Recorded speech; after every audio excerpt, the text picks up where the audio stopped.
Hey, what's up, people? Piz out here. And when I first started my series, File 13, in which I discuss cult, sleaze, exploitation movies so bad they're good, there was one movie that leapt to the forefront of my mind as the quintessential File 13 movie. A movie that is cult, is sleaze, is exploitation, is so bad it's good that I actually procrastinated in actually doing a review of the film for this series because it is the holy grail of File 13 movies. It's the holy grail of cult, sleaze, exploitation movies. So bad they're good that I had no place to go but down. And as you guys know, I've been doing this series for a couple of years now.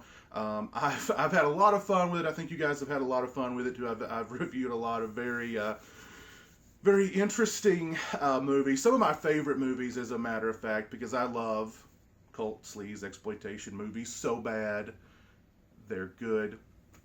And the movie that I want to talk about today, as I said, it has all those elements. It has all those elements, not only in spades, but it has them turned up to 11.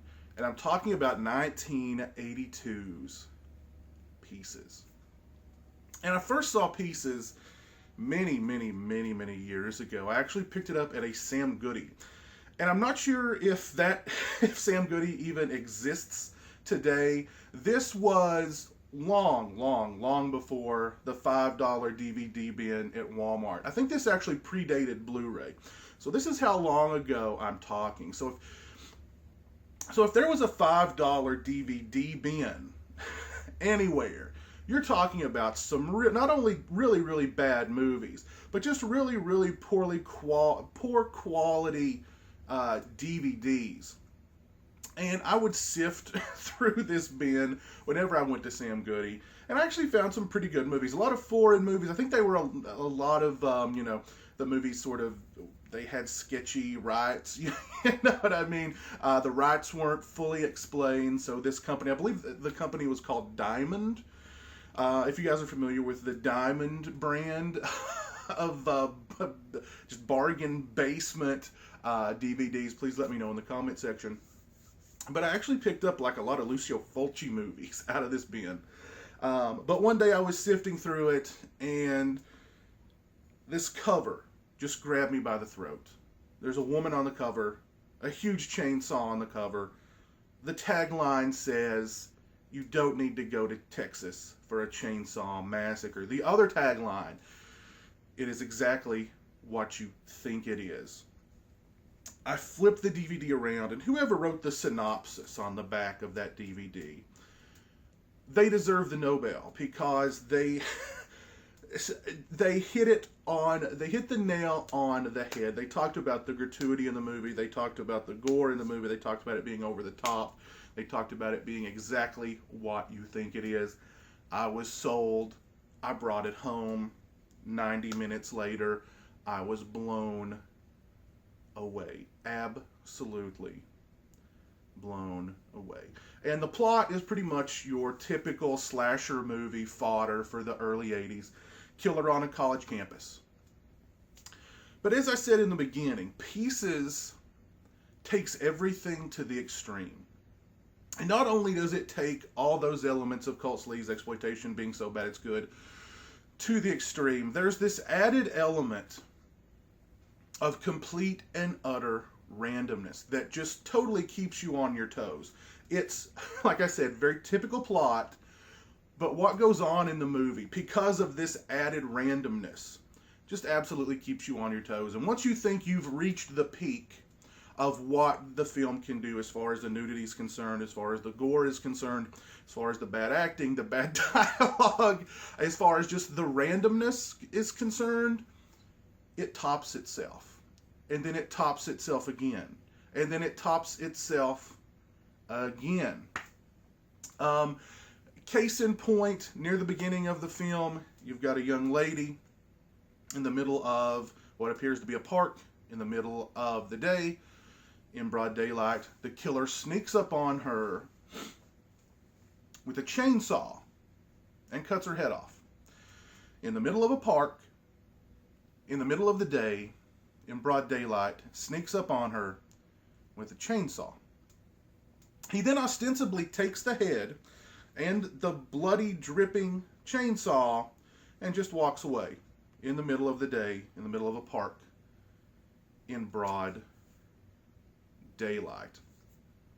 There's another sequence in the film where after a young lady has gone skinny dipping for an extended period of time and then has been drugged out of the pool by the killer actually grabs her by like one of those pool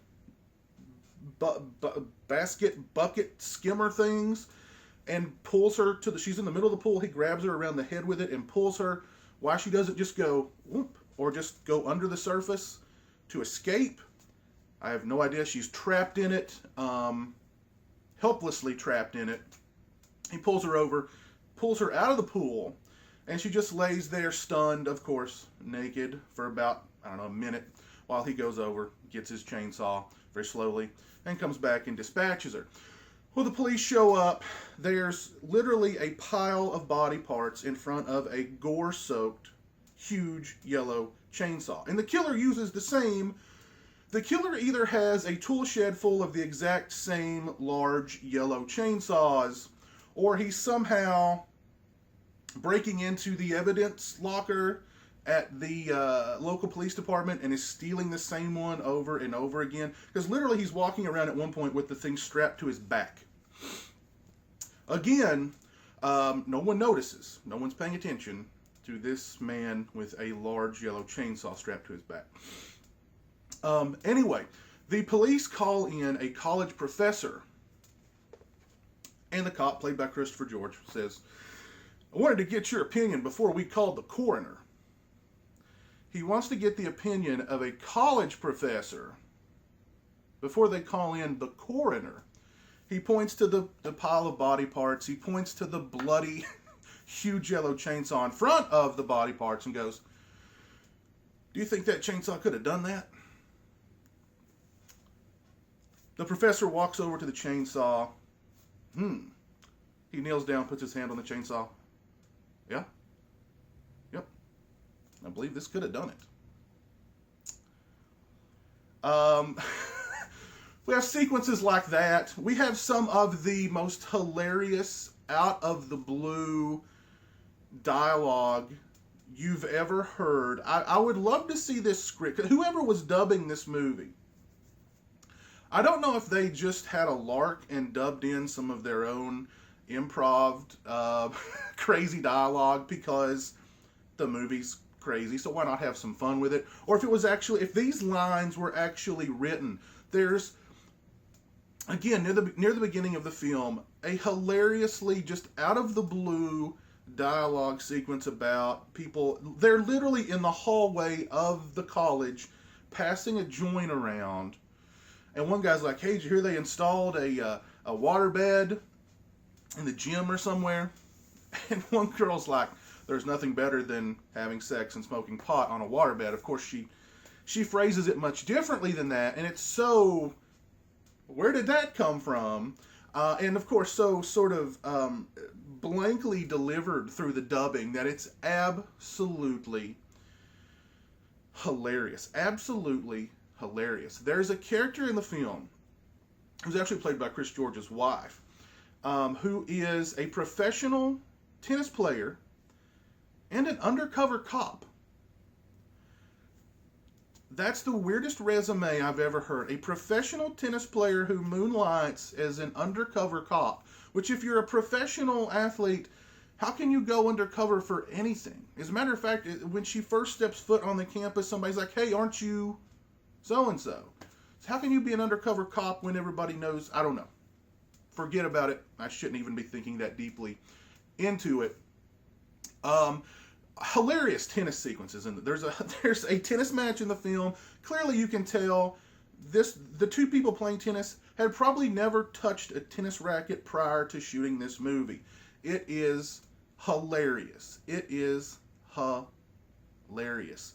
The woman, of course, she's there because the killer's on the campus and she's trying to flush out the killer on campus. and she's doing a horrible job.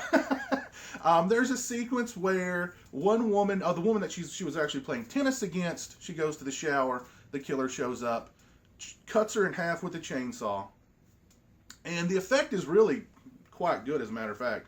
They used a dead pig, and they cut the dead pig in half with a chainsaw. Looks pretty good. They cut back to her. She's sitting, it's the actress, and she's sitting through a hole in the floor. There's guts everywhere, just half of her. Actually, it looks pretty good. The actress goes outside and begins to yell at the top of her lungs, "Bastard! Bastard! Bastard!" And now that was a horrible reading. But you just have to see it to believe it. This woman also, there's another sequence talking about randomness. My God. There's a killer on campus. So when is the best time for her to go for a stroll through campus? Then in the middle of the night, she picks the darkest path that she possibly could to go for this little midnight stroll. Is she confronted by the killer? No. A little Asian man jumps out of the shadows and begins to perform kung fu. Seriously. And she's going, while he's kicking and, doing his thing. And eventually he just, I don't know if she kicks him in the groin or if he just passes out. I don't know, because it's kind of dark. And he wakes up and he goes, I don't know what happened. I was just out for a jog and then I passed out. Oh, it must have been bad chop suey. Bye.